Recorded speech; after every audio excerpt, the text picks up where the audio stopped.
Okay. Let's see. We got everything all set up? Probably. All right. There we go. I think we're running on all cylinders. And good morning. How you doing? I hope that people are doing well. Let's see here. We got hello from Jonesboro, Illinois, Corpus Christi, Texas, a snowy Markham, Ontario. I hear there's some snow going on in Ontario. Saw some of that ahead of time. Good time to build some new Black Templars. Indeed. Too cold to rattle can down here in Harlingen, Texas. My World War II armies need some priming. I mean, if you're okay with bringing them in the house, and if you're okay with warming up the can in like a bowl of kind of hot water, you can still prime in relatively low temperatures. Being in Texas, I think that your idea of low temperatures in comparison to, say, my idea of low temperatures up here in Wisconsin, it may be different, so it depends. But, you know. Good morning from Australia. Good morning from Hudson, Illinois. Let's see here. Salt Lake City, but no snow. All right. Greetings from snowy Manchester. Painting kit-bashed orc knobs on war bikes for my 40k Death Skull Horde. Nice. I think I have that exact Mirmorn. Is it Mirmorn or Miremorn Banshee? Yeah, they made a kit. There was only like 3 of them or whatever, I think, in the kit. Maybe there was more, but I think there's only 3. They were okay to build. They're fine. 54-degree Brenham, Texas. Or Brenham, yeah. Probably Brenham, I'm assuming. VJ Morph, how you doing? Morning from Holland. First time caught this live. Well, nice to have you. Absolutely. Nevada, Frankfurt. Felstead, join me and 1,000 other wizards at the Frostgrave subreddit. There you go. Nice haircut. What the heck did I get a haircut last? It's been a little while. Not been too bad. South Florida, Washington, D.C., Vancouver. It's a rainy Vancouver. It's pretty sunny here. What's the temperature? It's like 30, so it's just a little under freezing. But, you know, it's not too bad. I think it's going to be okay today. I think later this week we're going to have a day that's going to be nearly 50 again, which is weird, but, you know, whatever. Moderator Matt in the chat. How you doing? Looks like I finally got the right Sunday. Yeah, there was probably some, like, a little, yeah. Everybody say hi to Moderator Matt, and it's good to see him. Good morning from Waukegan, Illinois. Hope you had a good holiday weekend. Yeah, I probably ate too much, probably, but otherwise it was good. Greetings from Devon, England, Surrey, England. Greetings from cold but snow-free Berlin. Hope you survived the food coma. Yeah. Well, I mean, now, to be perfectly frank, greetings from cold but snow-free Berlin, or it could be Berlin, because there's a Berlin, Wisconsin, which I guess pre-World War II was just referred to as Berlin, Wisconsin, and then when World War II came around, they're like, no, it's pronounced Berlin. It's totally different, not the same thing. But yeah, so I guess it could be either one of those that you're in, but either way, good to see you. Let's see here. Austin, Texas. Ludwigshafen, Germany. Dusting off some boxes after my wife, her mother's sister, and our godson's mother baked 2,250 cookies yesterday. That's a lot of cookies. The father, our 6-year-old godson, and I played 40k. That's, you know, there you go. It's in the 50s in Texas. That's chilly for Texas. That's true. Snowy Nottingham. Nice. Morning from Winnipeg. Got some Black Friday deals on Cromlech and Puppets War. Going to make a Legion of the Damned kill team. Well, that'll be kind of interesting. Yeah. I tried not to buy anything on Black Friday because I don't know. I'm a contrarian. I'm that kind of guy. Whatever. But we did really, really need some cat food. So, but otherwise, no. So that's good. At least for me. I like it. Just wrapped up a great birthday weekend. Time to get back to work. Indeed. Let's see here. Sup from Boston. Afternoon from chilly Southampton. Good afternoon. Hello. Let's see here. Hello, Uncle Adam. How you doing? Working on my first army from Poland. Nice. West Midlands, UK. Good evening from Kazakhstan. Nice. Let's see here. Kitchener, Ontario was New Berlin until World War II. Yeah, that's the things. We have a Berlin and we have a New Berlin. Both of those here in Wisconsin. It's a lot of Germans that moved here over time. So yeah. Let's see here. Woke up to 19 degrees below freezing, or 17 degrees. We got to get the wood stove going. Yeah, it sounds like it. Black Friday is scary, indeed. Now, to be fair, I didn't actually go out to get cat food. We needed it, and we've been ordering the cat food online because it's the local place we used to get it from frequently doesn't have it in stock, and this is before the pandemic. This is not local, supply chain issues. This has been going on for a long time. It's like a big chain, and their distribution is all done via computer or whatever, I guess. And then we'll go in there and they'll have all of the cat food except for the one type that we want. And then they're like, oh, it says here on our little Android tablet that we have 3 cases of it. And you're like, do you? And they're like, no. I'm like, well, that's why distribution is not sending you anymore, isn't it? Anyway, so we just started ordering it online. So yeah, I didn't even technically go out to get the cat food, so it was fine. Let's see here. Local gaming store is doing Black Friday deals to move some slow stuff, so I might buy a Kragnos I don't need. I mean, he's a cool model, but if you don't need him, are you really saving money? That's the question, isn't it? That is the thing. Anyone else been staring at a box of new HeroQuest figures trying to figure out a course of action? I didn't get into that HeroQuest thing. I mean, I never really played HeroQuest as a kid, so it was never my thing, you know what I mean? Bought some BattleTech minis yesterday, and I'm experimenting with painting them. Fun.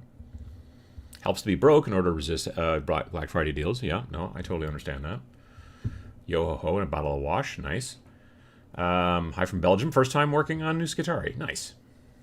Gaddis Gaming, how you doing? Finally were able to make a live show. Hello from snowy Detroit. Nice. Berlin and New Berlin. Indeed, that's how it's pronounced. Yep.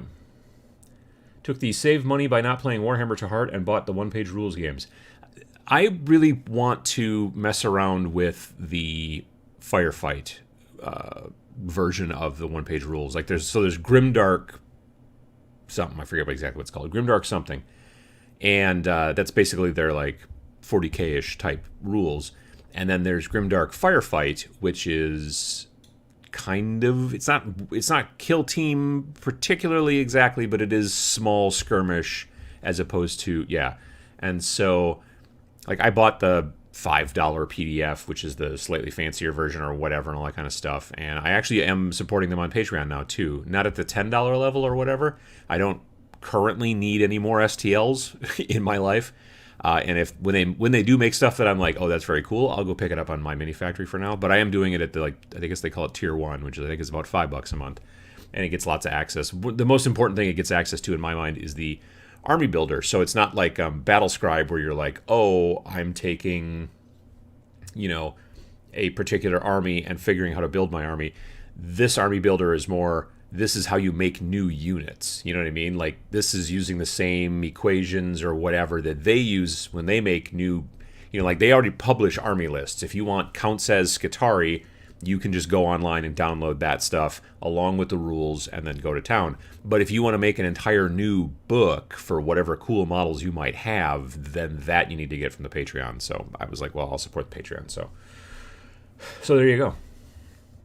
When discussing plastic toys, need is all relative anyway. This is true. That's a very good point. Good evening from the Philippines, Uncle Adam. Prepping Chaos Warriors for a speed painting demo workshop I'm teaching. Nice. Very cool. Got more files on the My Mini Factory Black Friday sale than I should. Well, yeah, I also stayed away from that too. Yeah. Just finished up my first set of sci-fi rules for guards. Can't wait to play at TMX. Nice. Yeah, I'm looking forward to TMX as well. Currently, and I haven't published it on the website yet, but you folks here are hanging out and having a good time on a Sunday morning / afternoon / evening, maybe Monday even, depending on where you are. Currently, the plan for TMX, which is the Tabletop Minions Expo, which is a small, tiny little convention that some of you here in the chat have been at before. The last time we did it was 2019, and I didn't do it in 2021 or this year because of the pandemic. But I think 2019 we maybe had 70 or 75 people, so it's very small. We're not talking Adepticon or anything like that. It's really tiny. Anyway, June 4th and 5th, 2022, here in Oshkosh, Wisconsin. So there'll be more information about it, but if you're interested in attending, pencil it into your calendars or something like that. But yeah, I've talked with the folks at the university. Actually, they reached out to me. They're like, we're going to start doing events again, blah, blah. And so, yeah, 2022, June 4th and 5th. And hopefully there'll be some surprises. It's hard to say, but that's the plan. My brother bought a 3D printer. It's irritating me because he hasn't set it up yet. No, yeah, I bought a 3D printer and I haven't set it up yet either. Speaking of one-page rules, I've been trying to get my D&D friends into Wargaming. Watch your skirmish game video. Use the exact strategy. Now we're all looking at army lists today. Nice. See, that's how you do it. I'm just saying. You just knock that stuff out. You say, hey, look at all this cool stuff, and here, let's play some games, and I got everything all ready to go for you. And now that is being a gaming advocate, and I'm all for it. I scored an expansion for Elder Sign and an Anycubic Wash and Cure for my birthday. Not too shabby. That is a pretty good haul. Yeah, absolutely. I enjoy Warcry, but I like giant monsters, so Age of Sigmar does me better most times. I mean, you can have some big monsters in Warcry as well. I've got Terrorgeist. That's the big bony dragon dude. I got him that I can use him. Like, we can play some games with him once in a while in Kill Team. I think the Mutalith Vortex Beast can also be a monster that can end up in Warcry and certain missions and stuff like that. But it's not like part of your army particularly. So yeah, it's odd. I seem to be the only person that doesn't really like the resin of 3D printers. The models just feel wrong to me. See, yeah, they're a little bit more brittle. Certainly, I'll give you that. But in general, I've really enjoyed painting 3D printed stuff. I really have. You never have to scrape off mold lines, so that's sort of nice. You do sometimes have to scrape off the little kind of bumpy little, some people will call them nipples, but they, where the supports, the little scaffoldings that hold up the thing, when it's in the process, sometimes because you break those parts off and chuck them or whatever, but sometimes there will be little bumps where they kind of touched and stuff like that, so you sometimes have to kind of scrape those a little bit, but not too bad.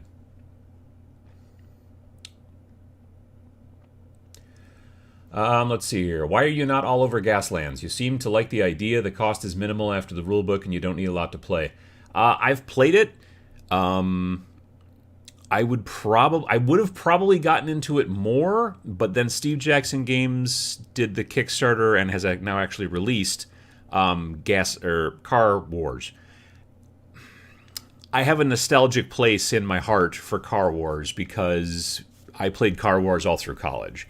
Like me and my friend Pete and Rich and sometimes Sarge and sometimes Dave, depending. We would get together on Friday nights and we would play Car Wars. So Car Wars is like, I still think that Gaslands is great. Don't get me wrong, but Car Wars for me at least is a little bit more nostalgic, which is why I've been painting the cars recently. Like not on Twitch or anything like that. I've been pretty much just sticking to Warcry stuff on Twitch, and will be for the kind of foreseeable future. But yeah, no, I like. Gaslands is brilliant, but Car Wars for whatever reason has got, and they've tweaked it. It's not the same Car Wars that I played in college, but it still has a lot of the same feel to it, I think. And so yeah, I think that's part of it. But I think if you didn't play Car Wars, here's the thing too, honestly. So I pulled the trigger on the Kickstarter before the pandemic, and it finally showed up. But because of the global supply chain, this and that, and all the stuff we keep hearing about, if you want to buy Car Wars at retail, you will spend a buttload of money. Like I think my entire Kickstarter level that I bought was maybe $150 plus shipping, and I got a boatload of stuff. The main box that I got, because I also got some mats and some other little bits and pieces and stuff like that, but the main box that I got, which was within that $150 or whatever now, that box, when it comes to retail, which it should be, possibly maybe even now, but they announced the prices like last month, that main box is like $375, which is crazy. But they're probably trying to recoup costs on just like to get it shipped here to America and all that kind of stuff. I'm sure that all the prices changed and everything quadrupled and the whole deal and all that kind of stuff. So getting into Car Wars, if you didn't get into the Kickstarter, probably going to be wicked expensive. So then in that situation, I'd probably tell you to go Gaslands. I got to be honest. But for me, because I'd already bought it at the cheaper price at the time, and because I have just such nostalgia for Car Wars, that's kind of why I'm there. So there you go. When it comes to conventions, quality beats quantity. I can see that, sure. Battletech has completely taken over my local game store. Well, that's kind of cool. My shelf of shame is now down to one starter box I have let collect dust for a year. Not bad, not bad. I decided to move from expensive GW models to cheaper and more interesting 3D printed ones. It gave me a burst of motivation. 5 days till delivery, can't wait. Nice, yeah. I've been really enjoying, like I said, painting 3D printed stuff. Like I said, on Twitch, I've been pretty much just working on Warcry stuff. And there's two reasons I've been basically just working on this Warcry stuff, mainly, specifically on Twitch. Number one, Games Workshop stuff, say what you will about it, it's great stuff. I mean, I generally really, really like a lot of the sculpts. I mean, they're very, very well done and everything like that. I mean, there's sometimes I'm just like, that's not to my particular liking or whatever, but still, they're always very, very well technically done. But the main thing with Twitch is that, like, people want to watch people paint Games Workshop stuff. That's just the way it works, and you get more viewers that way. If I'm like, hey, big, huge thing where I'm going to be painting some random 3D printed stuff, you don't get the viewers as much. So, okay. Now, the other thing is I'm not just painting Warcry just to paint Warcry. I actually do really enjoy Warcry. So, me and Sam have been playing it. Vince and I have played it a bit. But Sam and I will be playing it more, that kind of stuff. So Warcry to me is like the GW game I'm playing right now. So I just figure I'll do all the painting for all the Warcry stuff that I'm doing on Twitch, because then I'm serving, it's working out best, because then people are coming and watching, following, etc. Hopefully that kind of stuff. The other thing a little bit is that this is a Twitch problem with Twitch. If I've had people poke in, just this last Monday, a guy poked his head in and he's like, "Oh, you're actually painting Warhammer?" And I'm like, "Uh-huh." And he's like, "Yeah, you're like the fourth or fifth channel that I've gone to in the Warhammer like category on Twitch, and you're the first person that's actually painting, Warhammer stuff. Everyone else is painting something else, but they have the category set to Warhammer." The reason for that, frankly, is because there's no miniature painting category. Basically, if you don't click Warhammer for I'm painting miniatures, then you click art, which is a much larger bucket, and it's kind of stupid on Twitch's part, in my opinion. They think that there's enough miniature painters out there that they should have a miniature painting little whatever category switch thingy, but they don't. So I got to get Warcry stuff painted because I'm enjoying playing Warcry quite a bit, and so I'll just paint it on Twitch, And then in my free time, I'm painting stuff that's generally not on Twitch, but then I'll post about it on Instagram and things like that, and that's fine. So anyway, it's not a great reason, but there it is. Morning from Transylvania. No need to paint Soulblight Gravelords when they roam outside. That sounds, yeah, okay, I get it. I must confess I'm more of a D&D guy, but I really like your channel, and it turns out a lot of your content applies to D&D as well. Well, Martin, I appreciate that, first of all, and I think that that's possibly true in a lot of situations, especially if you do like to play Dungeons & Dragons with some miniatures and things like that, and you want to work on those miniatures and have them set up, then yeah. But otherwise, even just like the concepts of, I don't know, getting motivated and things like that, that stuff is also helpful, so yeah. I'm starting a new project, Silver Bayonet. Gothic Napoleonic monster fighting is completely different to me after a great Rain and Hell campaign at my local club. Nice. Yeah, the book Silver Bayonet, I've been looking through it. I don't know. I do have some. I actually bought some. Thank you, dear. I bought some Perry miniatures. Oops. I bought some Perry miniatures recently because I want to also to get into doing some Turnip 28 stuff as well, so conversions and such. So because of that, I do have a bunch of Napoleonics. So I could potentially even use some of those guys for Turnip 28 and some of those guys for Silver Bayonet, if I so wanted to. this fell down. This is an empty box that had a bunch of WizKids stuff in it, but I keep it around just for these shows because I set it right here next to, and then the cat can't jump up on the dining room table because she doesn't want to jump over the box. You know, you make concessions. Let's see here. My painting table currently looks like a 4-way battle between Rebels, Empire, Sister of Battle, and Tau. Nice. Mine just usually looks like it has lots of paint bottles and stuff on it, and a lot of brushes. This is me cleaning off a part of it so I could take the picture. Yeah, there's always a lot of... every once in a while I go back and I put a bunch of things on shelves, and then I do that, and it stays that way for about 20 minutes or so, and then it's just covered in stuff again. Hello from Ibiza. It's technically pronounced Ibiza, I think, right? I think I might have gotten that right. I don't know. I got a Sisters of Battle, but welcome. Got a Sisters of Battle Battle Sisters squad. Sisters of Battle Battle Sisters squad? That sounds like redundant. Anyway, but maybe not.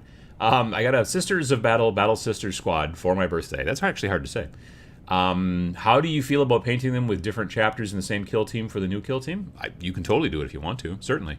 You could make up a reason why they're from different chapters or sub-chapters or whatever within this, and they're all working together to do whatever. Yeah, it's totally up to you. You can certainly do that stuff. Let's see here. It's a calling all video games a Nintendo situation. Sort of, yes. Yeah, people are like, well, I'm painting miniatures, so Warhammer. Boop. And then they can just push the button. But there are some viewers who, you could say they're being pedantic, or something, whatever, but they're like, well, this isn't Warhammer. And they're like, well, no, it's not. I know, but they don't have an actual miniature painting, little button, but I wish that they would. I gotta be honest, I'm a little amazed. Well, I mean, Games Workshop has done enough streams on that platform where they've got 20,000 or more, 30,000 people watching it at one time that I think eventually Twitch was like, oh, yeah, no, we should probably. And so I know that they've had talks with them before. I talked to a guy that I knew at GW at a convention one time, and he's like, yeah, we're working with Twitch and stuff, and they've put in this new thing, the new little, whatever category. I don't know if it's not. There's categories, there's tags. They've got a lot of strange nomenclature amongst the way that they do things over there. So yeah. New to airbrushing. How do you airbrush part of a model and not get paint on the other parts? One of the easiest ways is to use silly putty. Actually, yeah.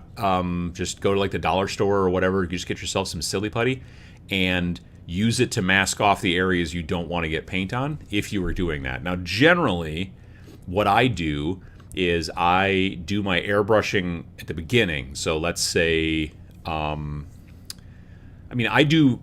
generally I just prime a lot with my airbrush, but there are times when I also do colors as well. Again, going back to this title card here, those two ghost ladies, right? They may just look white on your screen, but they're primed white, and then I sprayed them with a color from what's his name there? From Turbo Dork. I think it was called Motherlode or something like that. And it's like a mother of pearl kind of like iridescent sort of white. So there's like, depending on how you hold the model, there's like some sort of kind of greeny kind of color and purpley kind of pinkish color and stuff like that. So in those pictures, they kind of look white. But when you hold them and look at them, turn them around, they look real cool and sort of spooky because they're ghosts, right? So in that situation, sprayed that all over, and then go back in and then go, okay, well, now the arms, they need to be a different color, and this needs to be a different color, and that, and then you're doing that with a brush over the top of it. Every once in a while, you do need to do a spray, like, if you're going to, like, paint the entire model, and you're like, now I'm going to paint the sword to make it look like a power sword, or whatever. Years ago, I painted a Chaos Terminator Lord, and he had lightning claws. So I painted him completely, and then I wanted to put that kind of like white to blue fade on the lightning claws, but he's already been painted, you know what I mean, completely. So what I did is I just covered him in silly putty, except for his claws, his lightning claws coming out of the silly putty, and then I was able to spray that and it was fine. So yeah, that's the one trick that a lot of people use for airbrushing is if you need to mask something off, use some silly putty. It's also how a lot of people do camouflage too. if you're painting something that needs to have camouflage, you paint it one color first with your airbrush, cover it, let's say a military green. Well, actually, you probably go with more like a brown, right? Spray everything brown. Then take silly putty and roll it between your hands like this and make some little sausages, some little snakes, and lay it over the model in certain ways.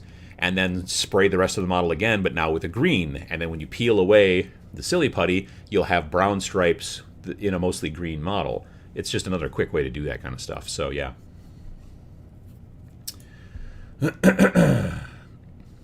Contemplating starting a Drakari army in the new year. Oh, that's cool. Hey, Jesse, how you doing? Mini Wargaming had a survey recently on what other game systems you want to see them play. Yeah, I was surprised by that. Because they've been very, like, they used to be all over the board. They used to do a lot of different systems. They were doing War Machine. They were doing X-Wing. They were doing a lot of different things. And then, I don't know, 3-4 years ago, they just were like, we can just do Games Workshop because that's the milkshake that brings the boys to the yard. You know what I'm saying? Like, that's where the views come from. And so we can really only afford to just do that. And that's all they've done for quite some time is basically just 40K and Age of Sigmar, and that's it. A little bit of maybe, I don't know, Kill Team here and there, that kind of stuff. And then just recently, they've started doing, like, they just did a bat rep with, I can't think of his name now, but he works for Warlord Games, and they did Conflict 47. They did I think they did like one freebie and then a couple in the vault or whatever and all that kind of stuff. Now, I don't know if that's like paid content, like Warlord was like, hey, we'll pay you to do this, and so they're like, okay, cool. I don't know exactly how that works, or if they're just trying to spread out into more game systems because they're finding that maybe just working on Games Workshop stuff is either just something they don't necessarily enjoy as much anymore, or maybe it's it's done something to their community where that's the only thing that ever gets talked about. I don't know what the deal is, but I did notice that too recently. They were like, hey, like, what kind of other games do you want to see people play? And it's always interesting because you'll, like if I was to say like, hey, what other kind of systems you want me to talk about, I'm going to get zillions of different answers and all that kind of stuff. But then when you actually make those videos, they have a tendency not to get a lot of views. You know what I mean? The people who, Games Workshop, for better or for worse, is still the biggest in the industry by far, by so much further than everybody else. And so if you're trying to get views, sometimes you do need to kind of, take that into consideration. If you want to just talk about indie stuff all day long, you can totally do that, and you'll have an audience. It'll be a really small audience, as it turns out, but you'll have an audience. So I don't know. The reason that I still like to focus on Games Workshop in some situations is because the video channel is aimed towards newer players, getting new people into the hobby, and new people getting into the hobby see Games Workshop as like, well, this is the hobby in many situations. And I'm trying to draw those folks in and explain to them, this is a hobby you should try out. It's super cool. But then I'm also constantly like talking about other stuff. Like, I don't know, what do I have right here? This is a Brutal Quest by the maker of Planet 28. Mammoth Miniatures, Nick Evans, who's in the chat sometimes. It just happened to be sitting there. I'm not, But so, like little things like that where I talk about some sort of indie stuff. But you also got to talk about, 40K and Age of Sigmar and that kind of stuff when you're dealing with new players. Because if you just come in, if it's just always like stuff that no one's ever heard of, or especially that the newer people have never heard of, they're not going to be like, well, I'm not getting any information here that's pertinent to me beginning my journey into wargaming, etc., and the hobby and all that stuff. So that's kind of the thought process that I have about why I kind of do that. I'll be honest, I'm not really playing much other than Warcry these days as far as Games Workshop's concerned. I'm not playing 40K, not playing Age of Sigmar, not really playing Kill Team, but I really do like Warcry. I've been playing it with Sam and stuff, and we're having fun with it. So there's that. I still dig a decent amount of the models. It's just that, I've got a lot of models. I don't really need a ton more right now either, so there's that too. But 2 weeks ago, I did a video about how to get into Warhammer for cheap. I got pretty good views. And then this week, I did a video about how to get into wargaming, not Warhammer, for cheap. And it got about half the amount of views. But I also got people in the comments that are like, why are you talking about not Warhammer? Why are you angry at Games Workshop? And I'm like, did you watch last week's video? Like, that was part one. This is part two. But people get it's interesting, you know. So I don't know. It's yeah. I mean, I kind of come to expect that kind of thing, but as soon as you talk about like, I got people who in the comments will complain about like, oh, you're talking about miniature agnostic games again, and I'm like, yeah, and they just want to hear about Warhammer. That's it, and I'm like, well, I can't make everyone happy as it turns out, but we'll see how it goes. Let's see here. Was debating getting in the new Warcry box set as I've been playing the original all this time, but I can't stomach the price increases. Yeah, that new box is $210. That's, I mean, we're going to be having price increases on everything. We got price increases on food. We got price increases on everything because of everything that's going on, which we keep mentioning here.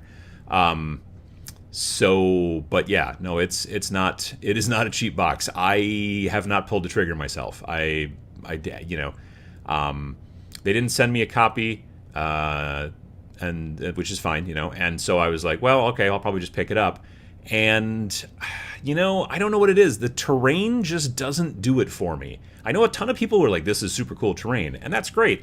But for me, I love the original terrain so much that I just am like, this stuff is okay, but I really like the old stuff. So I don't, you know. So literally what I'm going to do is once they finally come up with a box of the two separate armies, you know, like because they got the spider dudes and the non-spider dudes. I don't know. Kind of look like Conan the Barbarian, the other guy. That's the box that I want, is the Conan the Barbarian box. Those guys. I forget what they're called. But that's what I want to buy. So when that box finally hits stores, just that army, there you go. I will buy that, but the rest of it, I don't particularly need it. So let's see here.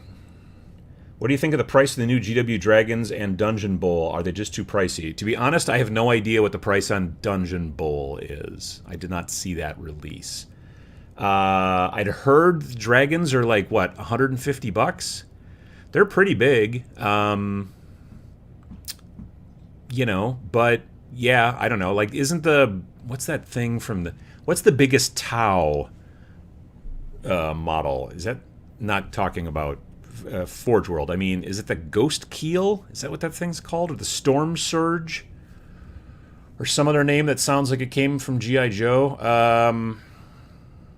I think it's the Storm Surge. I think that was like $170 or something crazy like that. And that, I was looking at that. I saw that price like maybe even before. It was like middle pandemic maybe, and I was like, gee, really, $170 for like one dude? I mean, it's a cool model, but I don't know. Yeah, no, I mean, like I just said, get used to it. I think for a while at least. We're going to be seeing prices on everything, not just Games Workshop, every different type of game, and also on every other little thing, clothes, food, all that stuff. Prices are going up because we're in this weird situation right now where it's very difficult to get things sent from the other side of the world, and we were very, very, very all invested in this whole just-in-time kind of manufacturing situation, and just-in-time manufacturing takes into consideration that there won't be a pandemic. Well, as it turns out, there was. And so, you know, and a bunch of other stuff that happened. Perfect storm, blah, blah, blah. So, yeah, no, you know, price increases are, like, in this situation, I strongly don't believe that it's just, like, Games Workshop or any of these other companies just trying to stick it to you. It's them going, oh, this shipping container costs 5 times what it used to get it shipped from over there to over here. Oh, okay, well, we're going to have to figure out how to not go to business because of that.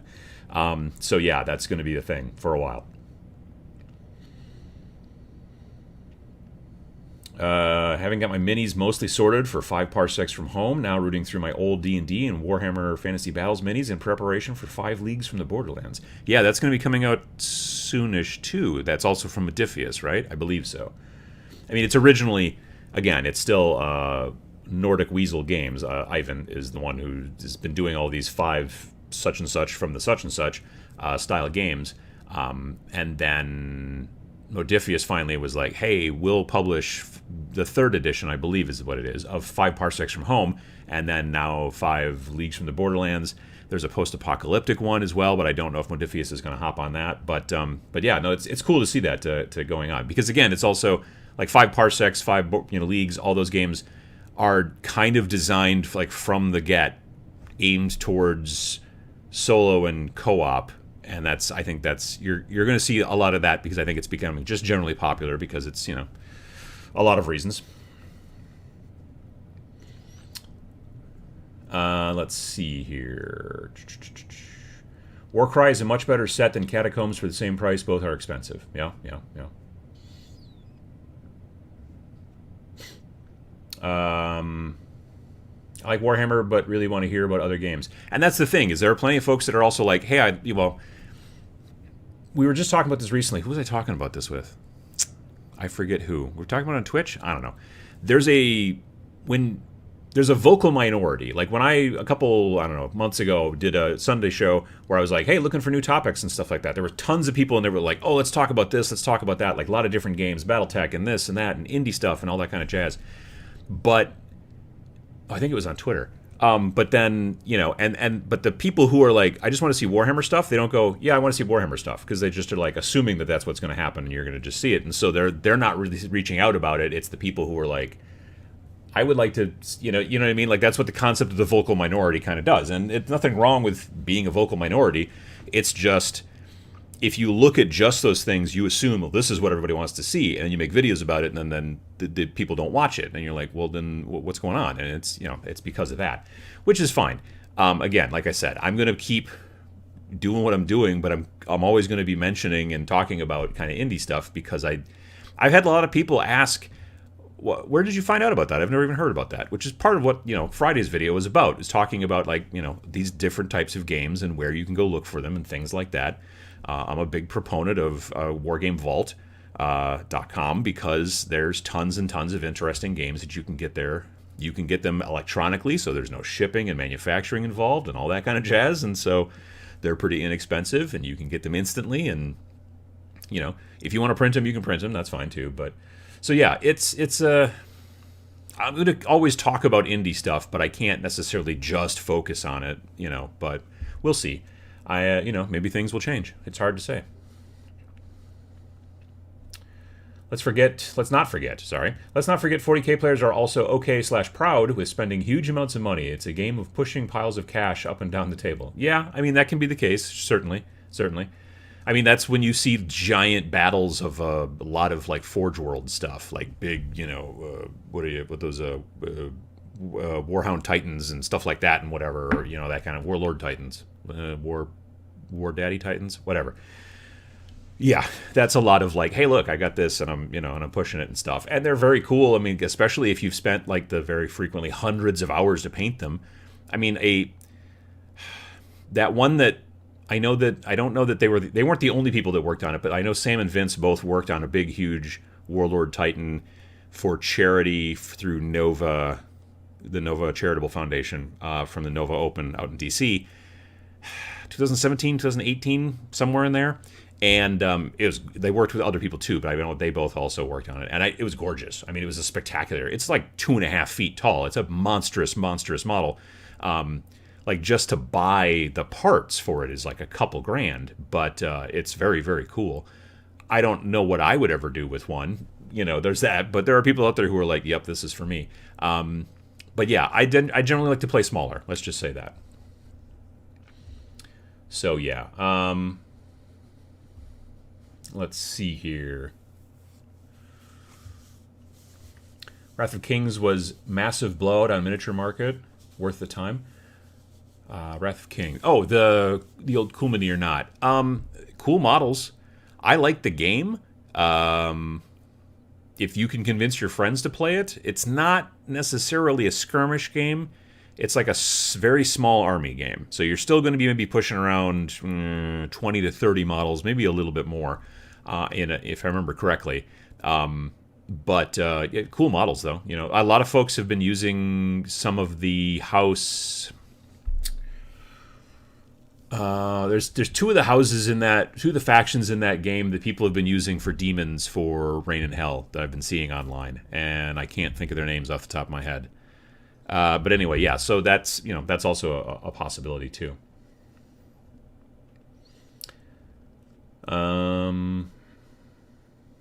The Gaslands campaign that they did, mini wargaming, was one YouTube and the rest in the vault, so they don't have to worry as much about YouTube views on it. Yeah, I mean that's their kind of their business model is they'll give you the one video for free, and then they'll do 2 or 3 more. Those will be in the vault, and they're trying to get you to pay it used to be like $35 a year, but maybe it's more now. I don't know, but they're trying to get you to become vault members because then that is income that they can depend upon more because they know, okay, you're paying like this much for the year, and now we have that, and we're good, and that kind of thing, and then maybe you'll do it again next year or whatever. Especially if we make content that you like and keep putting it in there.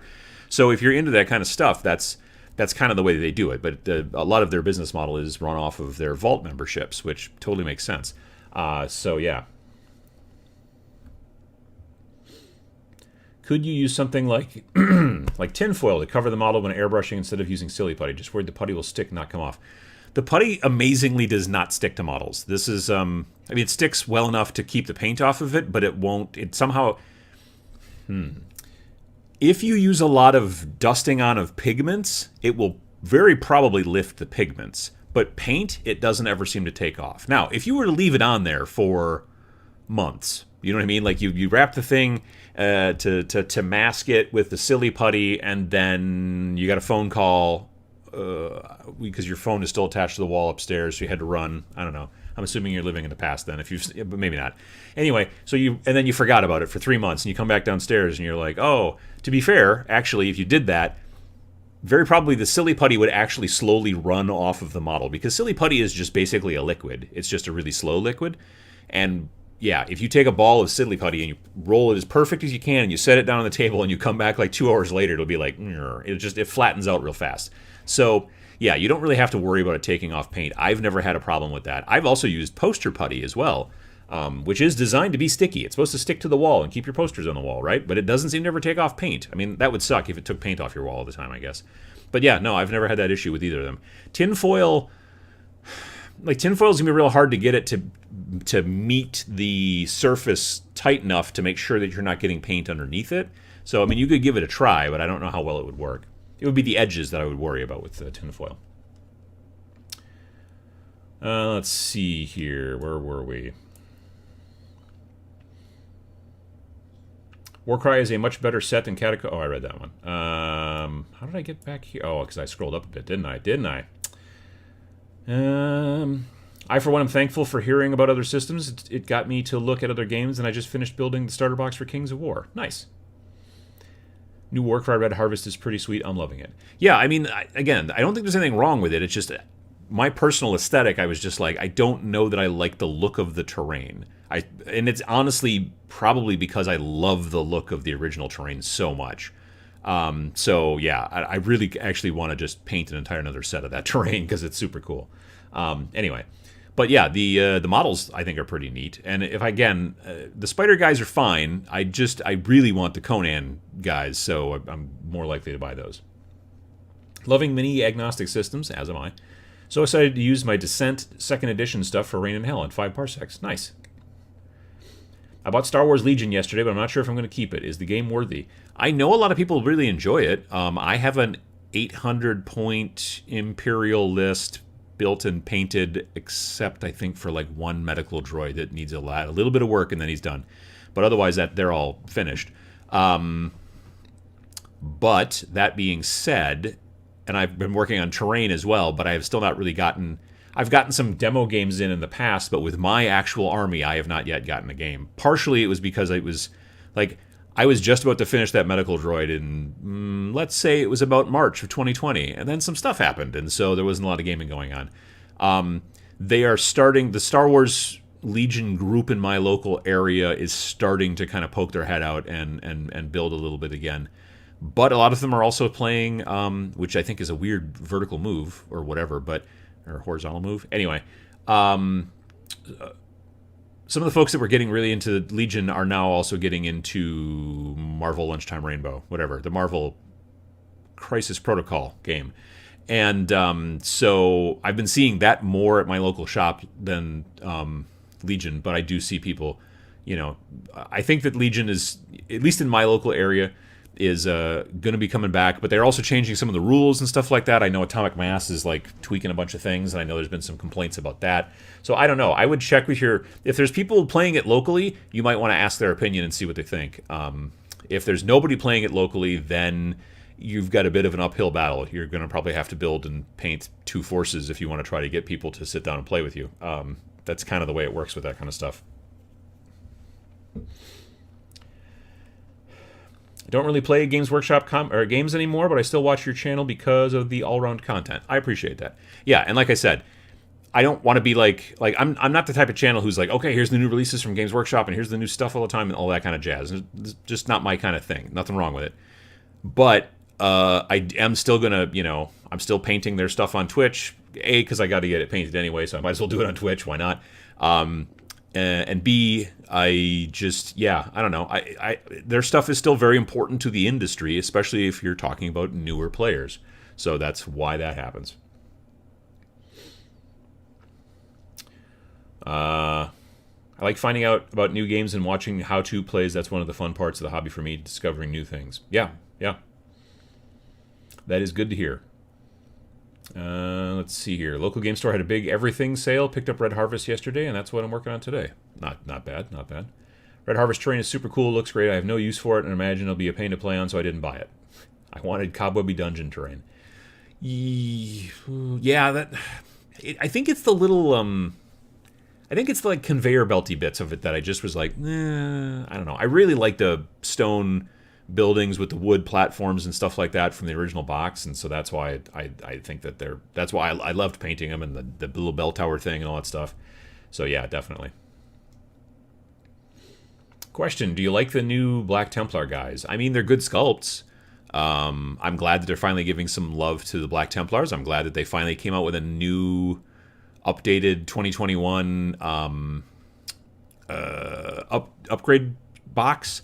So like back in the day when I was first starting to get into playing Black Templars and things like that, before the Codex disappeared and got folded into the Space Marine Codex, I bought a bunch of those upgrade boxes. They were like the size of like a normal troop box, and it was like there was a sprue in there that was just for upgrading like rhinos and land raiders and other vehicles. Like you swap out the doors and stuff like that, and they have little symbols on them. They had tons of different like heads and like weapons and all. And I still have a bunch of those stuff, like in one of those like clear plastic, compartmentalized craft kind of container things with the lid. I've got a whole bunch of them. This is just a bunch, and I've got other stuff in there too. But I'll be digging through there and be like, oh, that's a Black Templar gun. Oh, that's a Black Templar sword. That kind of stuff. So a lot of those bits are very, very cool, and I'm just glad they finally come up with a new full-blown like bits kit specifically for Primaris scale stuff as well. So that's cool. But the miniatures look great. But yeah, I have not looked at the codex. Well, supplemental codex. I've not looked at the supplemental codex to see what anything's about that. If I was playing Kill Team, I guess I might try building a Kill Team. Well, I don't know. I was gonna say I'd try building a Kill Team out of those guys, but it would be really boring. It would just be 5 dudes, and they all kind of look the same and have the same guns. So that's why I'm not doing it. I still buy Games Workshop stuff, but intend to use their models in other games. Still can't be bothered to keep up. I mean, honestly, I'm kind of in the same boat. Like, I'm just like a lot of times the models are like, well, these are great, and I can use them in this and this and this. But I'm not going to use them for the game that they're generally designed for too much. I mean, Warcry is a different story, but like, yeah, I do frequently a lot of the I end up buying a lot of the single figures, like where they put them in those little plastic kind of clamshells, and especially if I can find the older ones that are cheaper, because I'm just like, I'm gonna convert that and turn it into like the relatively famous like Nurgle Chaos Lord, where he's got that axe he's holding down low, and his entrails are coming out of his gut and going over the axe, and he's got that one shoulder pad, and he's got what I'm talking about probably. I built and painted one of those originally for $40K back in the day. So I put like a backpack or like a Chaos Space Marine style backpack on him, gave him a pistol on his hip and all that kind of stuff. But he was still just my Chaos Lord, and he was cool. It was Old Drippy is what I called him, and then. I made a Age of Sigmar version of him for when I started playing Chaos Age of Sigmar back in Age of Sigmar 1, and then I've converted him again recently. Oh, he was the Tallyman Devout for my All Games Workshop Reign in Hell Cabal, And so, but I've got at least another 2 that I can think of. Because if I see one in a store, they're like usually $15 to $18 in comparison to $35 because they're an old model. And I'm like, I'm just going to buy that because I'm going to use it for something else at some point. So yeah, I see where you're going with that. Absolutely. Dungeon Bowl is $160 versus Blood Bowl's $140. I mean, that's just probably, again, like just because Games Workshop got sort of smart where they stopped doing, because remember when Games Workshop, like it was June and like, hey, guess what, guys, it's price raise time, and they would like make like a post about it, like, hey, we're raising all the prices and all this kind of stuff, and we're like, that's terrible PR. You shouldn't do that. That makes everybody angry. So they stopped doing it, and what they started doing is just making it that they constantly make new stuff, but the new stuff is always a little bit more expensive than the old stuff. So it's like a stealth price raise, and that's, at least from a PR standpoint, that's a smarter way to do it. They're going to have to raise prices. That's just the way it works. I'd love to say that the prices could stay the same forever, but that's not the world we live in. They're a multi-billion-dollar company, so they think profits first, and that's not them being bad. I mean, I don't like it. The whole overall process can be a bit evil, and we could talk about that all day, but let's not. But yeah, they're always going to be raising prices. That's just the way it works. So yeah, but they're just doing it now where like when the new thing comes out, it's more expensive than the old version, and as opposed to just every June going, guess what, prices went up. Now I think they did have an overall price raise, but it was still kind of stealthy. They didn't like make a post about it. Like they used to. Like they literally used to put out a press release saying, hey, we're raising prices. And I don't know why that was. Maybe it was for investors. I don't know. But man, the community got real salty about it, obviously. Yeah. Molly says, my boyfriend bought us Red Harvest because he couldn't wait for the Conan guys. Yeah, no, I kind of wish that they would come out sooner. I mean, it's interesting. Games Workshop still has not released the Death Corps of Krieg and the Orc Commandos that were in the Octarius box back in like October. And they said they were going to release, these models separately so you could buy them separately. But it's maybe one of 2 things going on. Number one, Octarius sold well, but I still see plenty of stores that have it. So maybe they're like, we don't want to cannibalize our... Like, we want to make it so that you, or maybe you and a friend, are going to buy this box to get these models. If we make it so you could just buy the models separately right now, then we're not going to sell out of the boxes. Now, if they sold out of the boxes, they probably would have gone, yeah, okay, cool, here come the the Krieg box and the Orc box. But it still hasn't happened. Number 2 is very possibly they are probably waiting for the cardboard to actually put those models in, coming from probably China. The majority of their printing all gets done in China. They're making the majority of all their models in Nottingham. They've got their own facility where they do all the injection molded plastic and all that jazz. But they're still getting almost all their printing done in China. So there's a very good chance that they've got a whole bunch of sprues ready to go, but no boxes to put them in. That could be it too. I haven't heard that necessarily. That's a guess. So don't take this as like rumor. I'm just saying it's weird that they haven't released those when they've said multiple times they're going to release those. And we haven't seen them yet. Now, maybe on Monday they're going to be like, hey, guess what? They're coming next week. And then I'll be like, hey, look, I'm psychic again or whatever. But maybe not. I don't know. We'll see. But I can wait until the Conan guys come out. So, yeah. Storm Surge, yes. This does sound like some sort of game G.I. Joe guy. Your video recently where you talked about smaller third-party companies and games sent me down a memory lane thinking of lots of the older companies that have come and gone, like Black Orc Games and such.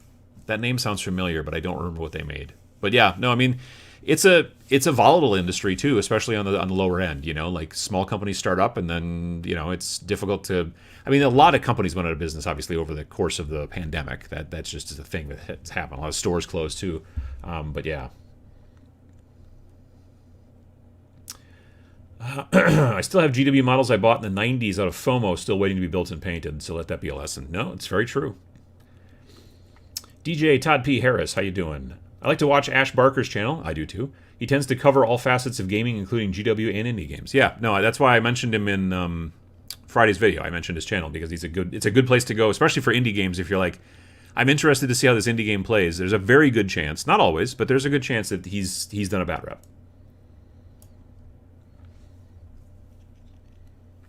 One of my airbrushes is almost 20 years old and it's never been deep cleaned. Clean after every use with water. Yeah.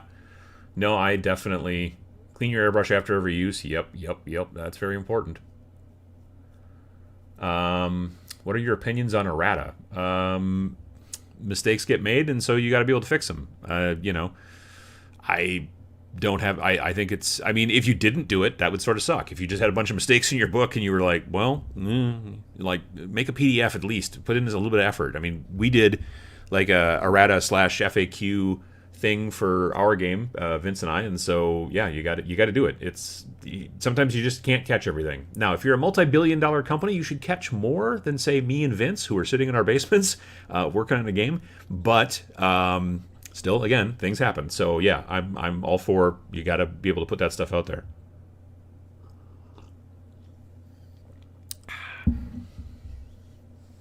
Speaking about what you just said, what do you think about the new kill team so far?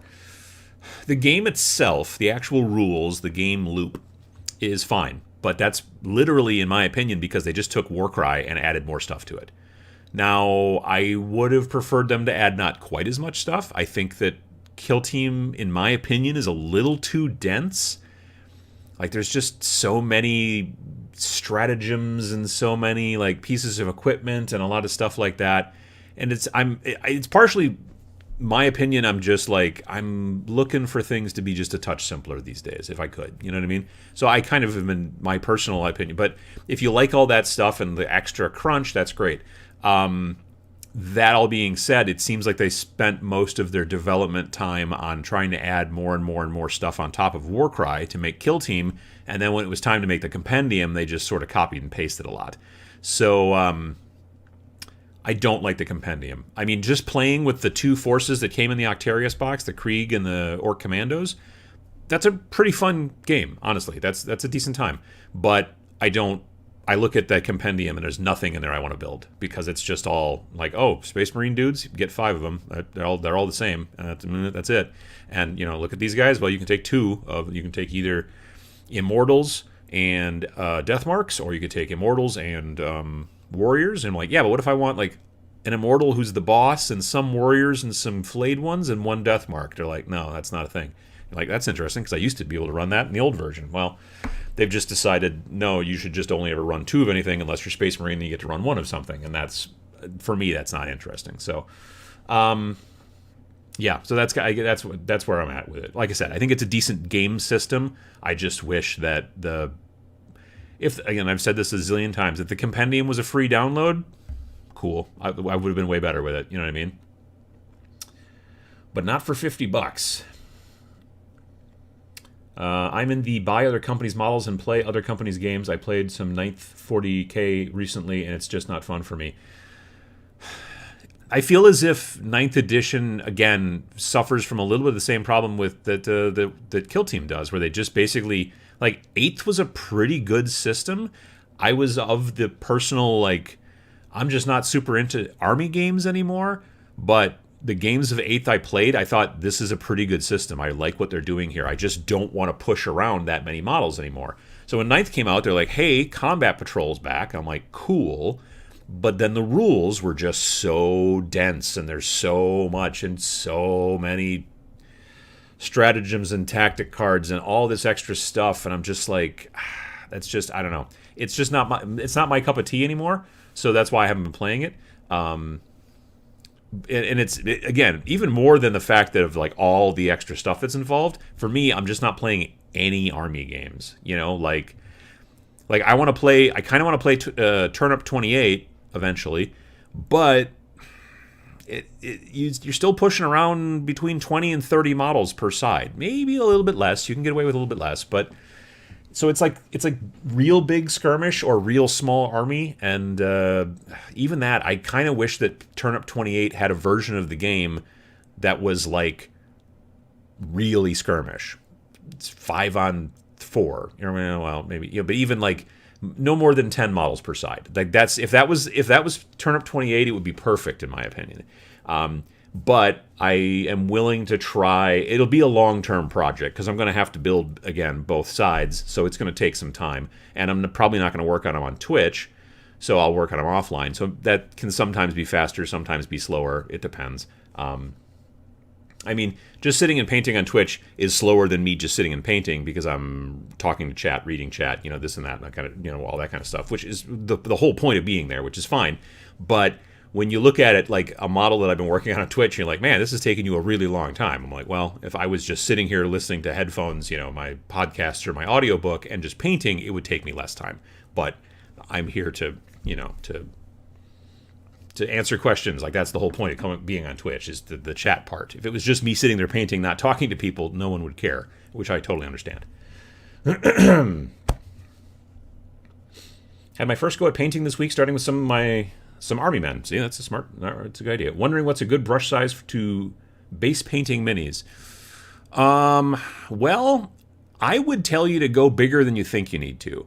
The trick is that if you go with a bigger brush, it needs to come to a decent tip.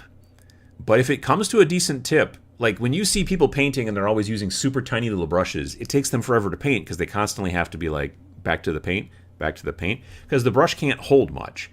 When a brush, and I don't have a brush anywhere near me right now, but when a brush has got like, is a bigger brush, it has a bigger belly, which is like, here's a plastic doohickey. That's for, anyway. So let's say this is the metal part of the brush, and the bristles stick up above this right here, okay? So as the bristles leave the top of the ferrule, that's what this metal thing is called, they start to go out like this and then come back to a tip again. This wide part is known as the belly. And having a big belly is a good thing with a brush because it holds more paint and water and moisture and whatever. And so you're not having to constantly go back to your wet palette or whatever to get more paint. So, but it is also important to try to have one with a relatively decent tip then, because then you can still get some details. So for me, when I'm base coloring, just like going in and doing base coats and stuff like that, I'm usually using a 4, sometimes a 2, depending on the model, how detailed it is or whatever. But I'm usually going back and forth between the 2 and the 4. When it comes down to start doing eyes and little tiny details and things like that, not like eyes like I'm going to paint pupils and whites of the eyes and all that kind of stuff, but more like lenses on a space marine or some sort of robot monster or whatever, then I'm going to go down to the 00. Those are the 3 brushes that I use most of the time, is 00, 2s, and 4s. So yeah, those are my suggestions. Do you have a favorite Starship miniatures game? I don't. I'm not really super into ship combat. I've been on the fence about maybe sitting down and actually trying. I've watched some battle reports and I've thought about playing Aeronautica Imperialis, otherwise known as Adeptus Flyronicus. But yeah, I've thought about it, but I don't know if I want to or not. But yeah, generally I'm not super into ship games. I don't know why.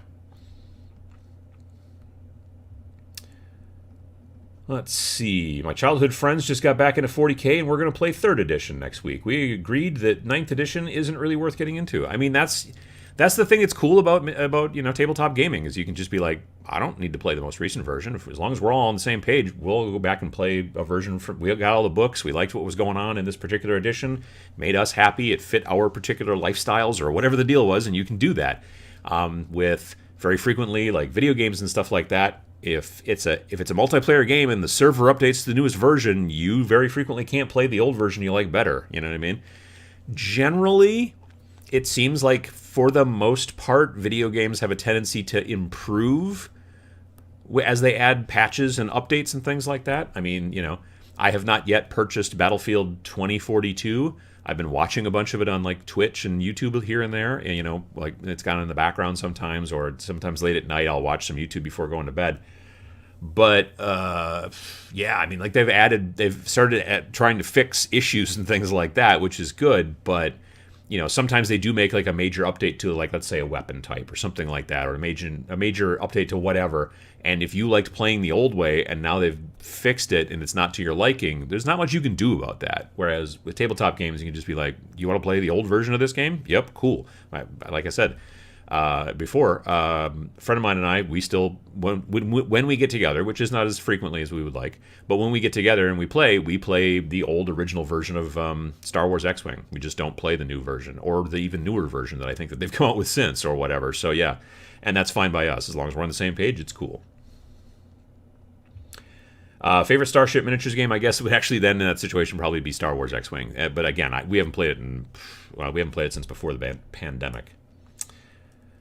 I kind of forgot about that one. I've gotten away from GW with the exception of Aeronautica Imperialis and shifted over to indie games like the Silver Bayonet and back to older games like Car Wars and Battletech. Yeah, I mean, and that, yeah, I can understand that.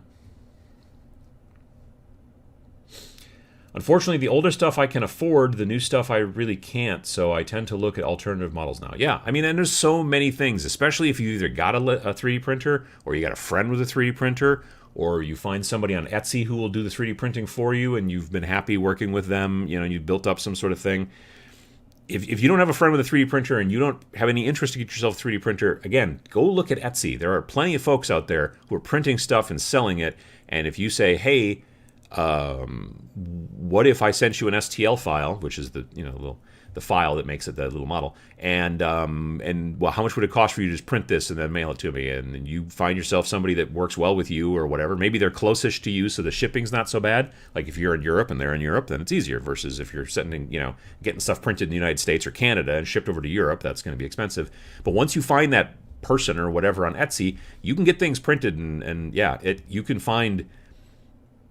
It's not infinite, but it's nearly infinite. There are so many STLs out there, and you're going to pay for them, but not usually a ton. $2, $3, $4, $5 maybe. If it's like a big, huge, crazy dragon or something like that, then yeah, it's going to be a relatively expensive STL, maybe $20, right? And then, of course, to get it printed is not going to be particularly cheap, but it will still probably be cheaper than $150 or whatever that the new dragon dudes are, or something like that. But if you're not looking for dragons and you're looking for regular models, yeah, you can get all kinds of amazing, amazing stuff.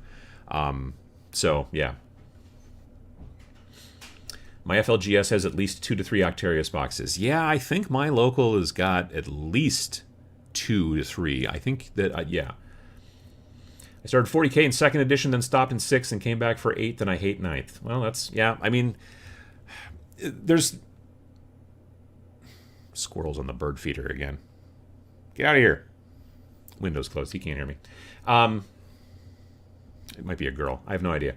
I don't know squirrel anatomy. But yeah, so I was talking about Kill Team. Yeah, no, there's they printed a ton, which is great, and I know there was a lot of people that were very concerned that there was going to be disappeared and you won't be able to get it. But again, your local shop has generally got that stuff. When I worked for GW, price rises weren't announced and people were upset as a result, so they started announcing it and people still complained. Well, yes. Either way, people don't like price rises, so I get that.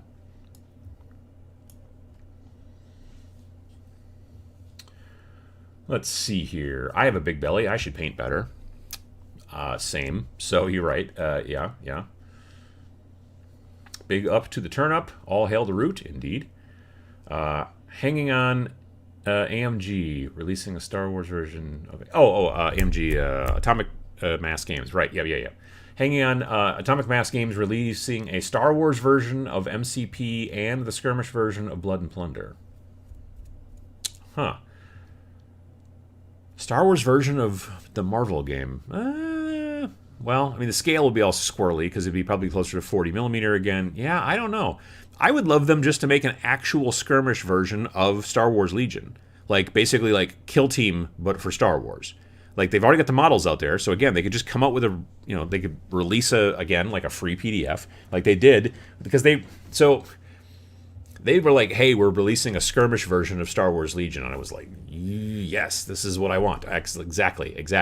And then they released it, and I'm like, no, it was literally just, instead of an 800-point game, it was, hey, why don't you play a 500-point game, and we'll tweak a couple little things. And I'm like, well, that's not skirmish, folks. You're still pushing around 20 to 30 models, maybe, in some situations. Generally closer to 20.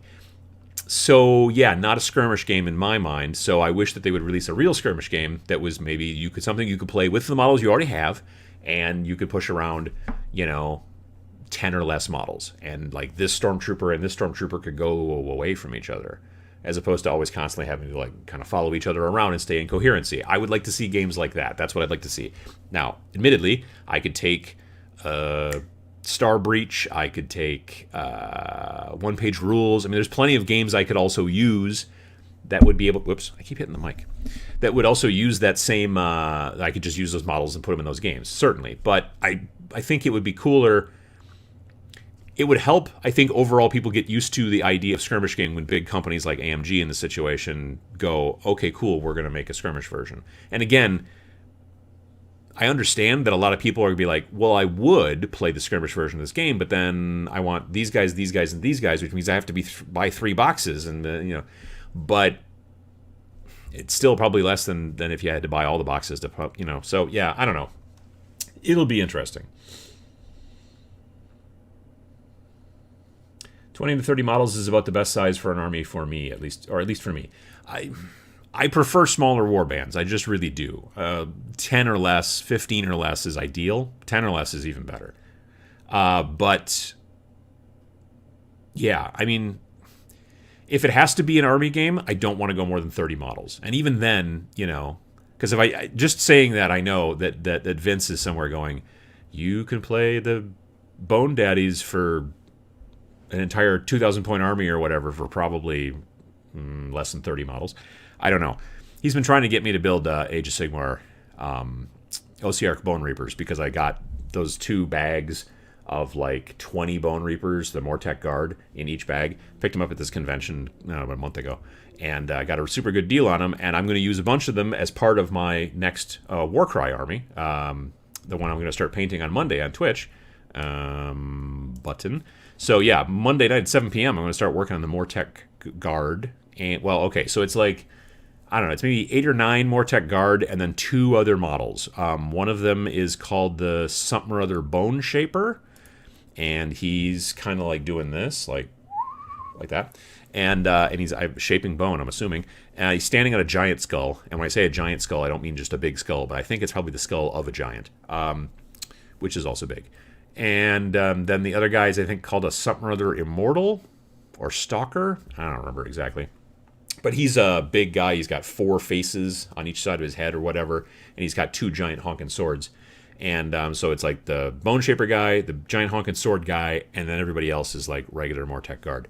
And they're all primed up and ready to go, and even base coated. Like I worked with the Army Painter, the new airbrush paints that Army Painter put out, which I really love. They're really, really good. Not only do they just never clog my needle, which is a great thing for an airbrush paint, but also they come in these triads of colors. So like the bone color, they've got like, I think it's called like charred bone, and then whatever the medium one is called, and then like bleached bone, I think, is the light color. So when you're, you can kind of basically like, so I primed the model like, I don't know, I think I primed them black brown, which is a color from a primer color from Monument, which I love their primers. Monument's primers. It's all I use these days for airbrush. And so black brown, which is a very, very, very dark brown. And then after that set for a bit, then I went in with this charred bone and I sprayed everything kind of a zenithal, and then went back and did a highlight, not with the high color, but the mid color of that bone line. And it's just kind of, it works out real nice. So having those triads of the airbrush paints, if you buy all 3 of a particular color, the blues, the greens, the reds, whatever, then it's just very easy to very quickly highlight, because this color and this color and this color, they're just lighter versions of the exact same hue, so you're not shifting colors by adding the wrong color, light color red or something like that or whatever. You know what I mean? They're very cool. Anyway, so yeah, that's but that's what I'm going to do with those models. I'm not going to build a Age of Sigmar army with them because I just don't. Age of Sigmar, I really liked Age of Sigmar 1. I really did. Age of Sigmar 3 has just got so much stuff going on. I'm just not particularly interested. So, yeah, that is the issue.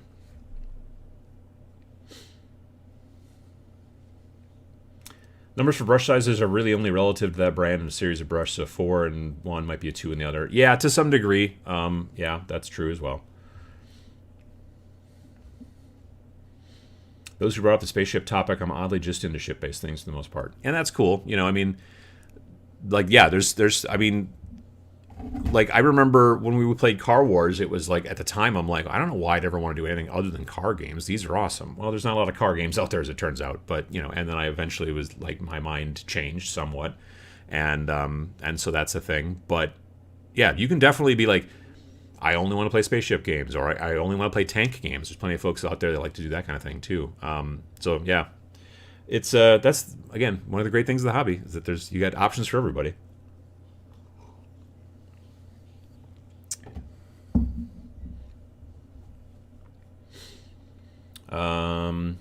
Thanks for answering my Starship question. I've been an evangelist for Full Thrust. It's miniatures agnostic. Oh yeah, I'm familiar with it.